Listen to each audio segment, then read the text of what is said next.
Malayo man sa Luneta kung saan isinasagawa ang protesta laban sa katiwalian sa bansa.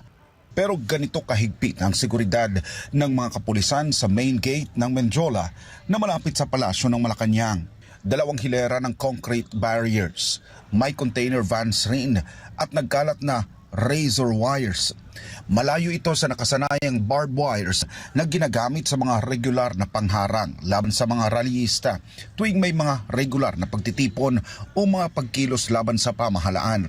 Ayon sa impormasyon, ginagamit lamang ang razor wire sa mga kritikal na mga lugar na kinakailangan ng mahigpit na seguridad gaya ng mga piitan at military bases. Mas delikado rin daw ito dahil mas matalas ang blade nito kumpara sa mga simpleng tusok ng barbed wire. Dinisenyo ito para mabilis na makasugat at magdulot ng malalim na hiwa sa balat o damit.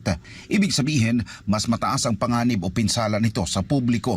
Pero sa ikalawang araw ng anti-corruption rally, kapansin-pansin ang tahimik na sitwasyon sa Menjola.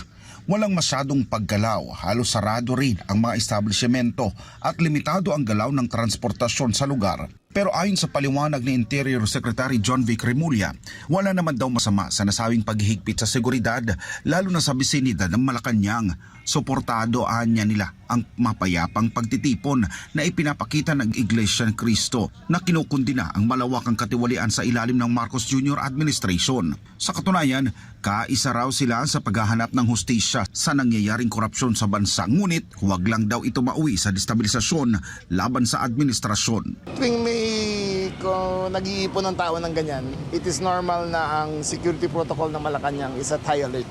So ginagawa na naman. We don't want destabilization sa gobyerno.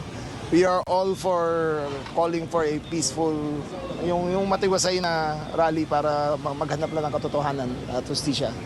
Pero ang destabilization, hindi talaga kami papayag. Sa kabuuan, nasa 2,400 police personnel ang nasa Menjola para bantayan ang lugar mula sa banta ng kaguluhan at hindi na raw maulit ang nangyaring September 21 incident. Para sa Diyos at sa Pilipinas, kumahal, nag-uulat Paul Bontebon, SMNI News.